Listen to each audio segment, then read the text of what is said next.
My fellow Americans, 12 score and 15 years ago, this nation stood at a precipice. Civil war was the result. The nation was divided. Today, we see another great divide in America, a divide that is largely urban versus rural. 100 years ago, our nation was primarily populated in the rural regions.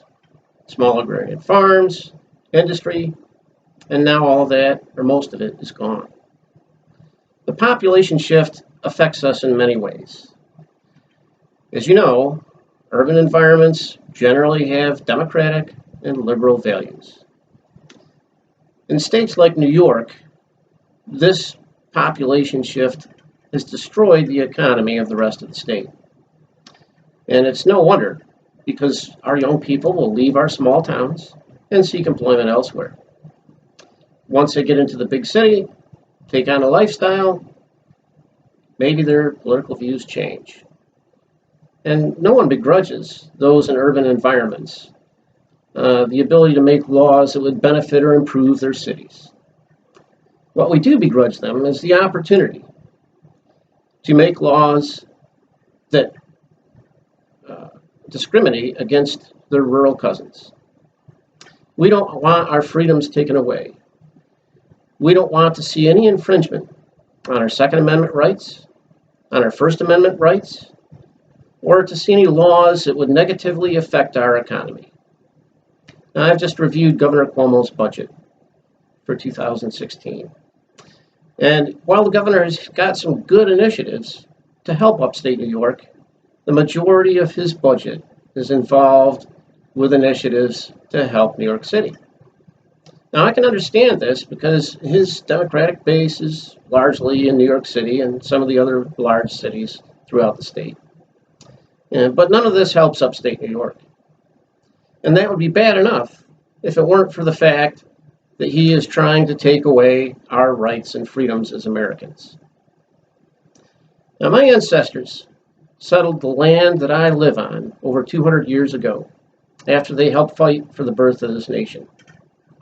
3 of my great uncles fought and died in the Civil War to help bring diversity, tolerance, and unity to this country.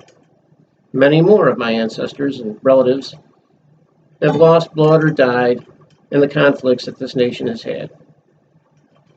I'd like to think that they didn't give of themselves or make the ultimate sacrifice in vain.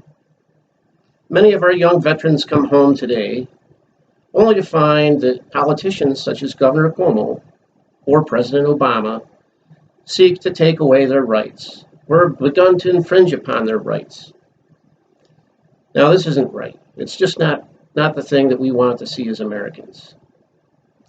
Now, I will grant you that in any election cycle, especially for the office of the president, seldom gives us the opportunity to pick a single candidate that holds a blend of the views that we hold, whether they're on the left or on the right. Neither party has a monopoly on good ideas. There's good ideas on the left and good ideas on the right. Unfortunately, in this election cycle, the president has said that he wants Democratic voters to be single-issue voters on gun control. Now, the president admits that he's never owned a gun, that he has never had to put meat on the table, and he's one of those elites that has probably never lived a lifestyle where he had to choose between paying his medical bills or buying his prescription medication and putting food on the table either. We don't want the president or the governor or anyone that's to be elected to take our freedoms away. Now, the president says that he's not leading us down some road or slippery slope that will erode our rights, but his track record on this issue tells us otherwise. Now, Governor Cuomo will tell you, and has told the population of the state of New York, that if you're a Republican, you're not really a New Yorker.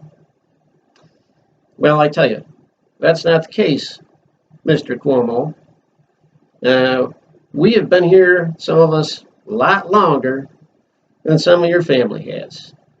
And while being here any length of time as an immigrant is not something to be held against you, let us just say that we helped make New York great a long time before you and your family got here. So, we're not going to trot on your rights down there in New York City or Albany. Just don't trot on ours. That's what we're saying. Just step back a minute. If you believe in diversity and tolerance, then you should extend that to the people of the rest of the state. Allow us to have our lifestyles, our interest in religion, or our Second Amendment rights, or our First Amendment rights for free speech. Those are the things that we hold dear, and certainly we have a lot of agreement in other areas. So I ask you, the American public, and people in the state of New York, if you're going to vote in this presidential election, which I hope you do, regardless of your political views, think about it before you do. Think about who you're going to vote for. Now, I'm not endorsing any particular candidate, but I'm going to tell you right now, I'm going to vote for a Republican. If for no other reason, then they will protect our constitutional rights and freedoms. Yes, they've had a lot of bad ideas and things have gone wrong and Congress doesn't work, etc., etc.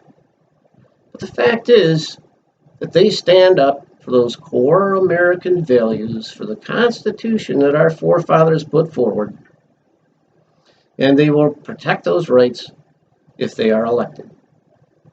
Yes, we have a lot of social, demographic, and economic issues to deal with. The stock market is falling even as I speak. Walmart is closing stores even as I speak.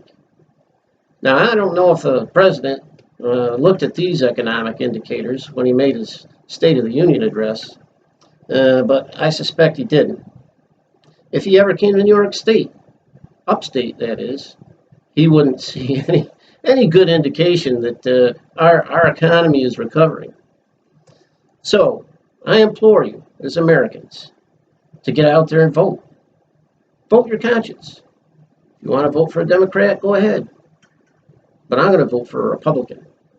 And regardless of your party affiliation, regardless of whether you live in a city or in the country, you have to know that your freedoms are at stake under a Democratic president, whoever it is.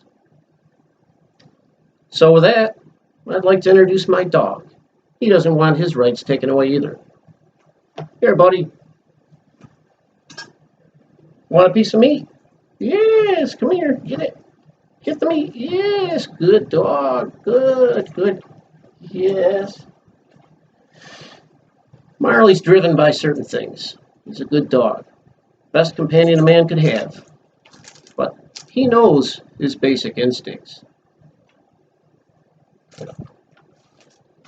Right now, the Democrats are hanging a piece of bacon or a piece of meat in front of you. They're telling you if you bite on it, everything's going to be good. I can tell you right now, that's some bitter, tainted meat if you go to bite on that. If you bite on what they're trying to sell you, you're going to lose your rights. That's a simple fact. They have a vision of utopia in mind that does not implore or rely on the concept of personal responsibility. They think that they can legislate every imperfection in life away.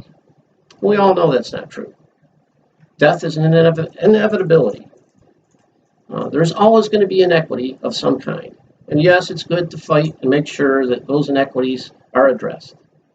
But the fact is that they're there. So in closing, I would ask you, do you want to lose your rights?